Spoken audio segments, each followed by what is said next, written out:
All right, here we go. We are back. We are live. It is just about a minute shy of 11:30. I want to thank you for tuning in. Thanks for being part of the Aired Out Nation.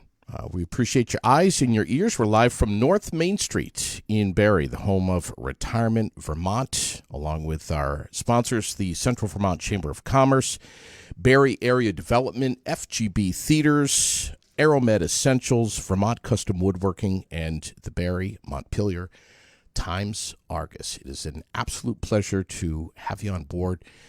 Thank you again. Boy, we got a busy time going on here at the Aired Out Podcast. Our open house is this coming Friday night with Dave Keller, who will be performing at about 8 o'clock. We're going to open up the doors at 7 for the public. You're invited to come on in, enjoy some refreshments, meet us, and tour the studio and see everything that's going on behind the scenes here. So Friday night, we'll see you anytime after 7 o'clock. Very much looking forward to it.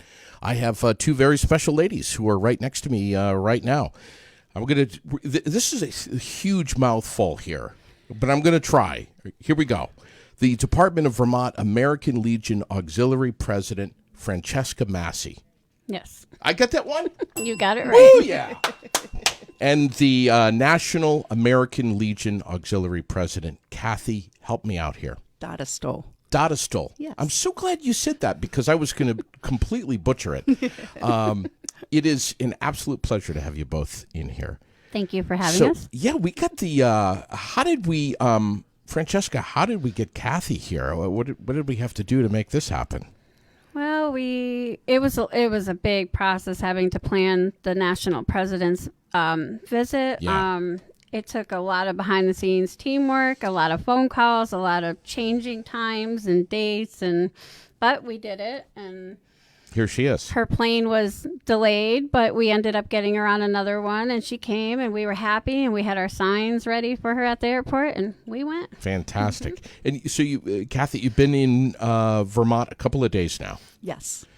Been over to the Wayside. Yes. Fantastic. Delicious food.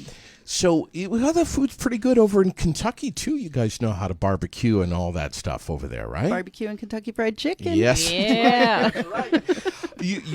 So welcome all the way from Kentucky. You've been at this post now as the National American Legion Auxiliary President for how many weeks? About 3 weeks. Woo. Right. Brand new. Did you buckle up? Cinch up that belt? You ready? Buckle up and ready to go. Amazing. Amazing. And it's been fast-paced for you so far. It really has. So you've just come from Michigan? Yes. Stopped in Michigan for about 5 days. Okay. Toured through there. Stopped at a couple of their VA facilities. Beautiful, beautiful land, beautiful area, beautiful people. You see the lakes? Saw a lot of lakes. Yeah, yeah. That's awesome. So is this your first time in Vermont? It is. Wow. What do you think so far? I love it. It's a lot like Kentucky. Yeah. Hilly, but more hilly. It's absolutely beautiful here, and the leaves are starting to change a little bit, so I'm getting to see some of the color. I absolutely love it. So I have to kind of ask you, just right off the top here, what is the National American Legion Auxiliary President? For those of us like myself who may not really know the full answer to that, what is it that you do? So I am the leader of the American Legion Auxiliary, which is the world's largest patriotic service organization, which is comprised of men and women. And we have over 600,000 members across the nation. Wow. Yeah. So my job right now is to travel around to the departments, the different departments, which are the states, and meet the members, talk to them, hear what they're doing, what kind of projects they're doing, and what kind of pain points they have. So I'm kind of like their big cheerleader. I've loved everyone I've met so far, and it is probably the greatest job I've ever had. So you've already had a couple of pretty big speaking engagements. I have. Where have you been? So I will let my department president tell you exactly where I've been because I don't want to mess up any of the visits.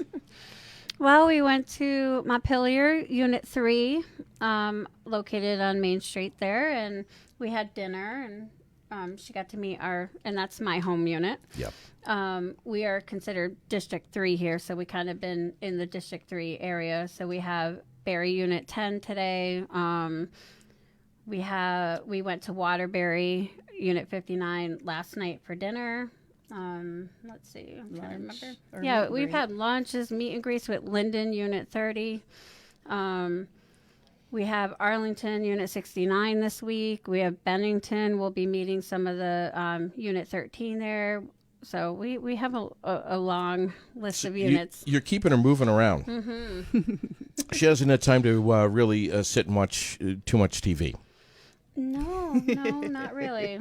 So what's happening with Norwich? We have that in the pipe here? Yes, Norwich University at 2:00. We're going to get a tour. And, I just recently moved to Northfield from Williamstown. And I kind of got to walk a little bit through the campus with a friend of mine. But I don't know much about the whole university. So I'm excited we're going to learn together. Yeah.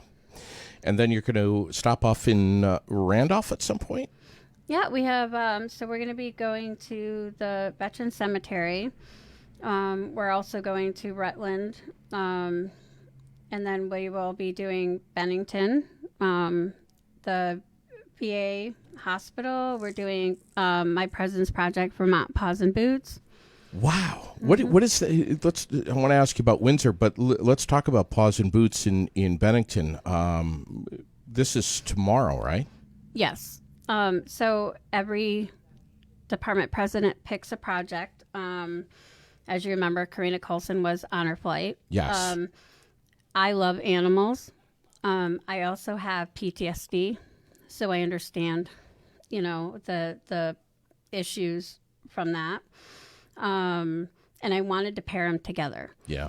So when I was looking up programs that did service animals, I saw there was so many of them.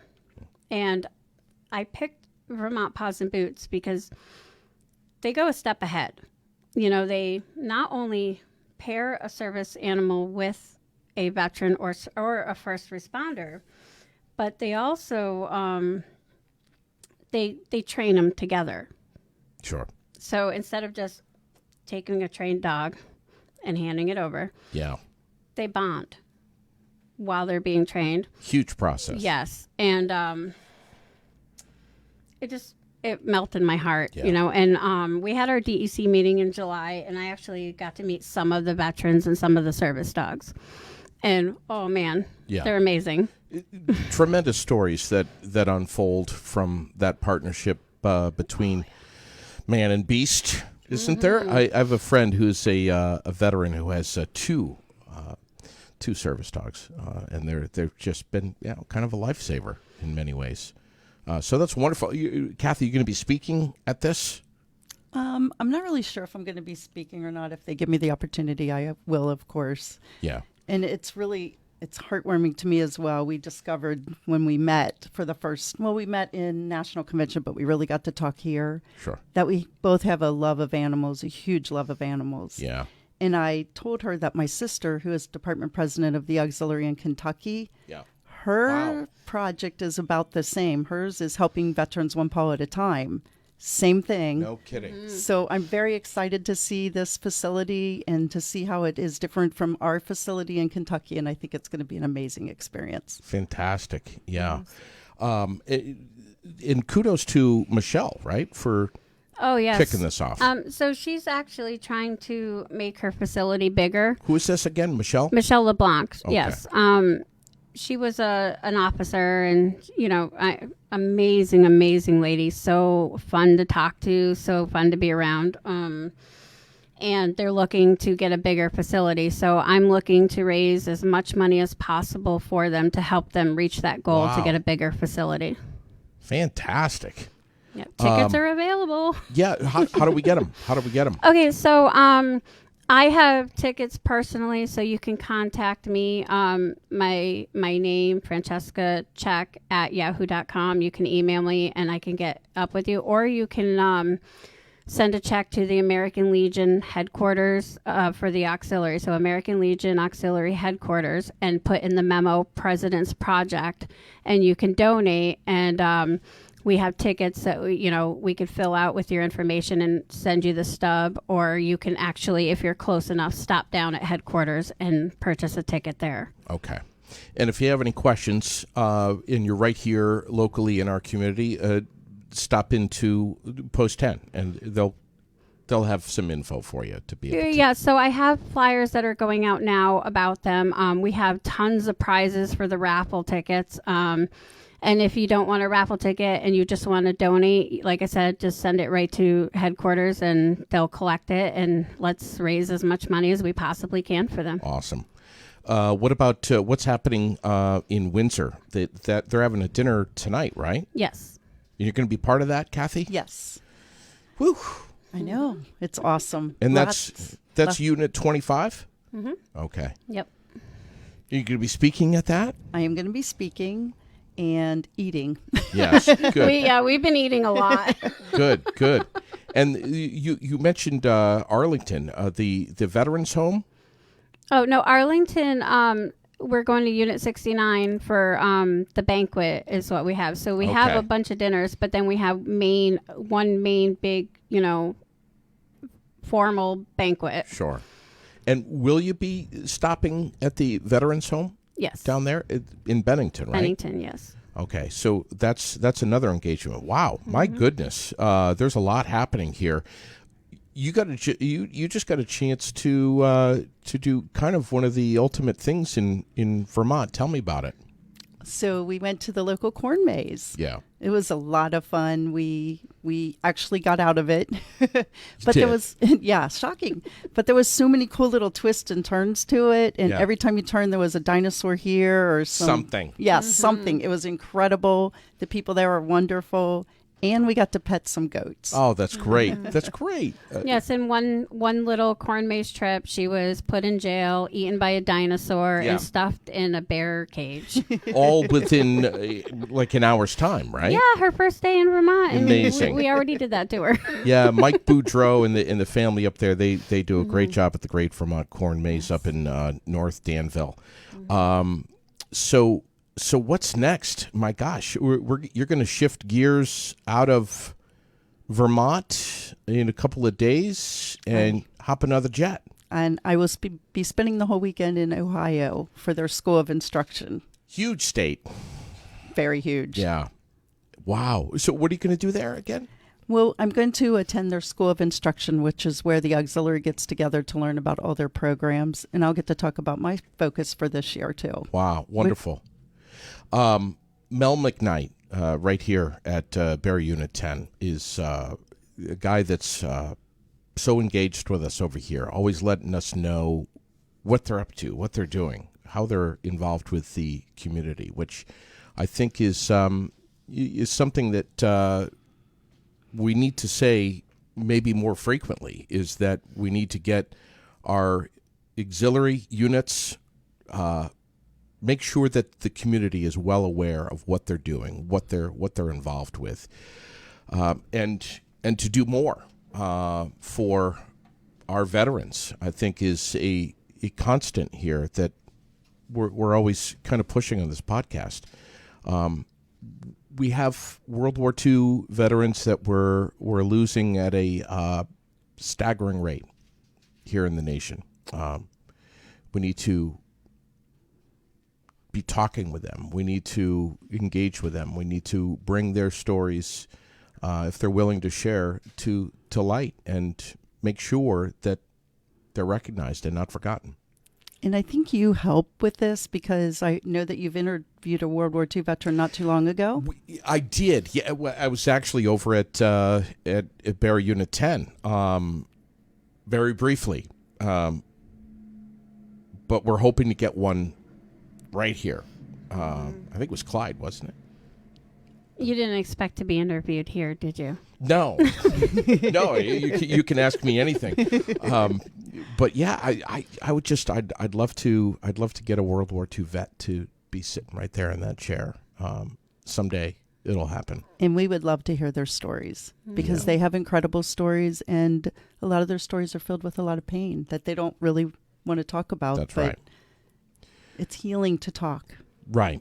And, one of the other things that we've talked so much about on this podcast is that there is a great level of pride with veterans, all veterans, that can sometimes work against them and create a barrier to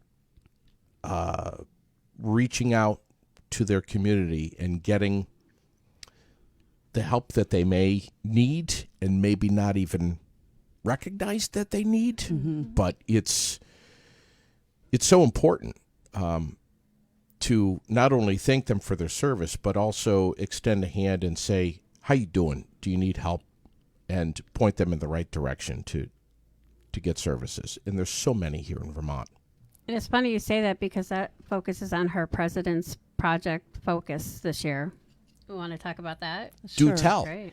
So the focus this year is caregiving, caring for those who care for others. So the basis behind it is if we have a happy caregiver, a happy family, we're going to have a happy veteran. A lot of times veterans have caregivers that they don't realize they're caregivers. They're family members. They're doing what family does, taking care of each other. And they forget about themselves because they feel guilty if they're going to take time for themselves because their focus is 100% on their person, right?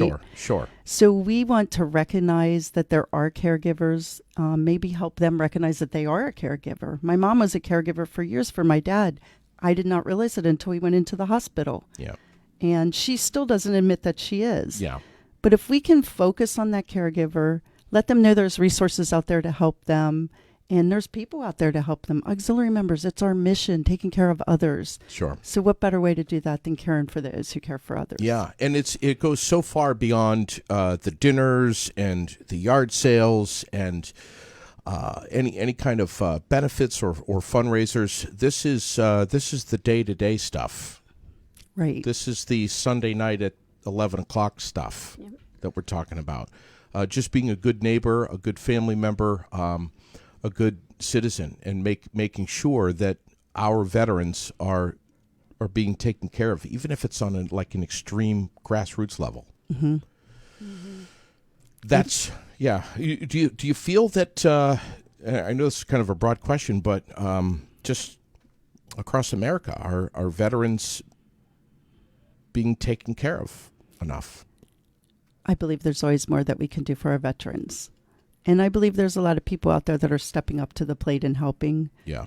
The VA is actually recognizing caregivers now, where they didn't really before. Sure. But now they're having programs and there's other resources available to them, and they make it known.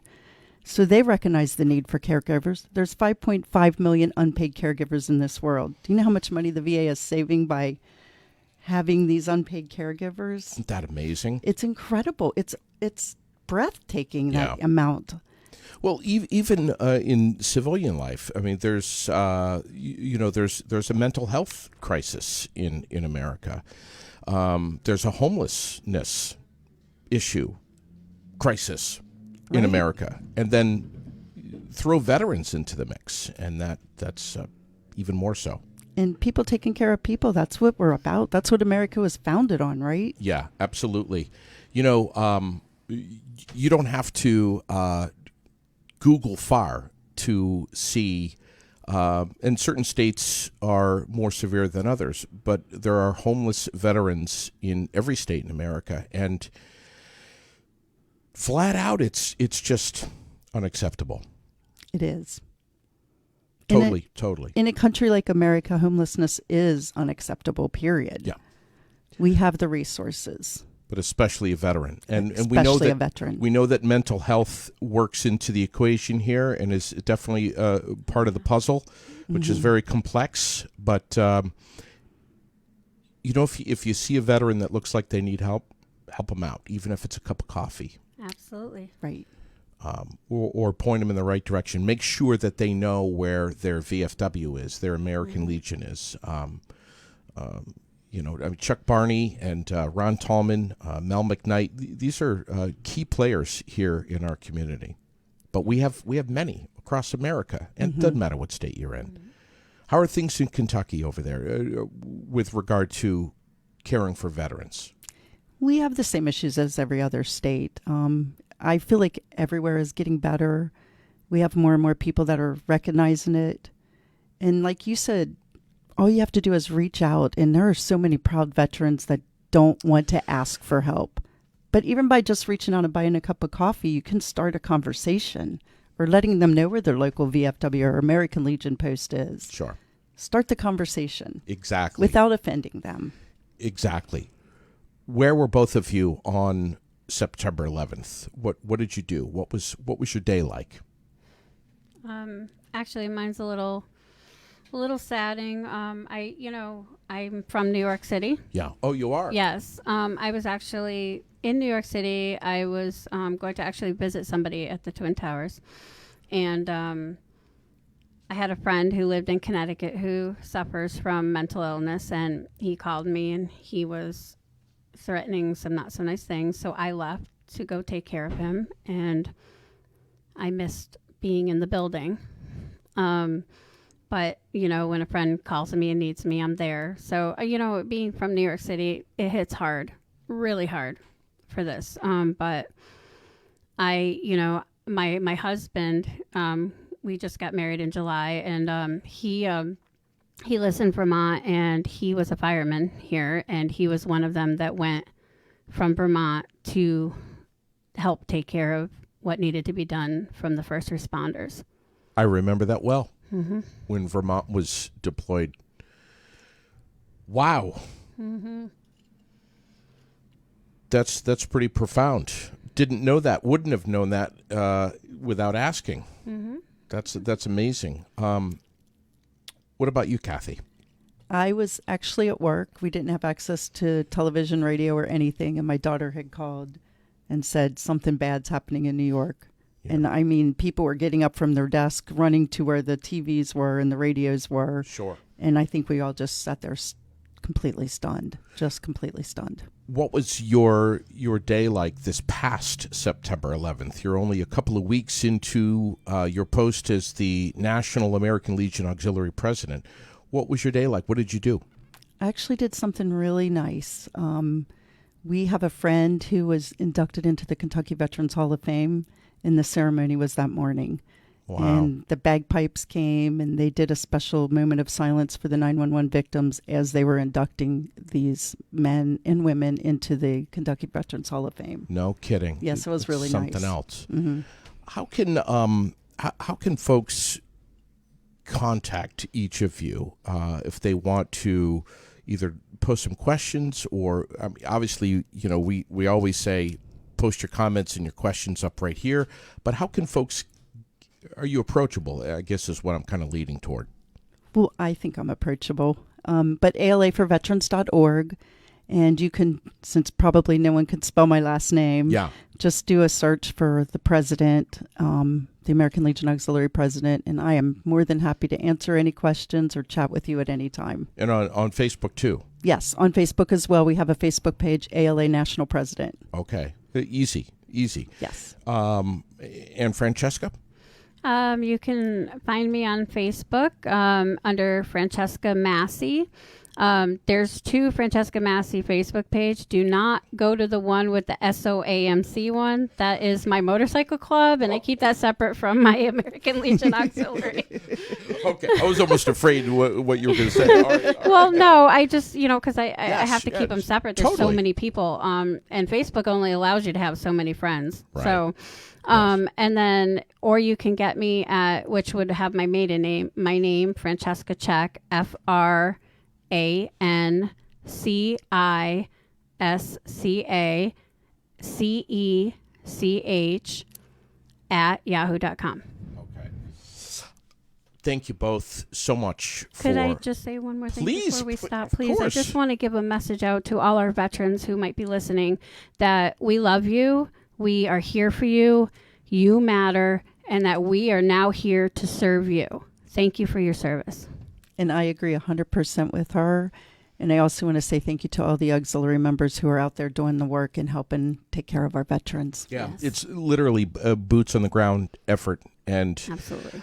it doesn't matter who you are or what you're doing day to day. If you see something on social media that there's anything going on in your local community, no matter what state you're in, that involves the American Legion Auxiliary, whether it's a car wash, spaghetti supper, it doesn't matter. Get involved, support them, Absolutely. no matter what. Everything we do is for our veterans. Yeah, I And think their families. your yeah. project, And their families. your project is amazing. Caregiving is, boy, is that a broad book. Yes. I mean, there's so many different forms of it, but caregiving for our veterans is what we do, and it's what we need to do more of, I think. Oh, absolutely. It's who we are, why we are, and what we do. Yes. You're right. We have Yeah. our first male member of the auxiliary here with us in the studio. Give him a shout. For the auxiliary, John Tester. We love you, and thank you for being our personal driver. We do love you. He's amazing. And Marilyn. Yeah, And I actually Marilyn. told his wife I wasn't going to return him. He's so great to us. Yeah. His wife is the American Legion commander for the state of Vermont. Wow. Wow. And the Barry Area Veterans Council, they're just such a great family. Every Really? member I have met, everybody I've met while I've been here, they're just They're incredibly amazing. compassionate, amazing people. Yeah. They love each other just literally like a family and take care of one of each. And you can tell. Yeah, they do. They really do. Anything else that we can think of? Oh, thank you so much for having us. Thank you. Yeah, thank you both so much for being here. Always love chatting with anything to do with veterans and the American Legion. The Vermont American Legion Auxiliary President, Francesca Massey, and the National American Legion Auxiliary President, Kathy. Help me out one more time. Daudistel. Daudistel. That's not too bad. Daudistel. Not too bad. Thank you both Thank so much you. for being here. Remember, if you've enjoyed the podcast today, tell your friends. Make sure to follow the page, click like, post up your comments, and mostly share. We appreciate your eyes and ears. Live from North Main Street in Barrie, the home of Retirement Vermont, where we are broadcasting live from. FGB Theaters, the Barrie Area Development, Central Vermont Chamber of Commerce, Donnybrook Fight Promotion, also bringing you the podcast, along with Wright Electric, Fontaine Forestry and Millwork, Gauthier's Quality Grounds and Maintenance, K&W Tire, Emsley's Florists and Gifts, Granite City, MMA, and Barslow Construction. Enjoy the rest of your day. Get outside today if you can for maybe a lunch break. 67 degrees right now, and I would say mostly sunny in Barrie. Enjoy the rest of your day.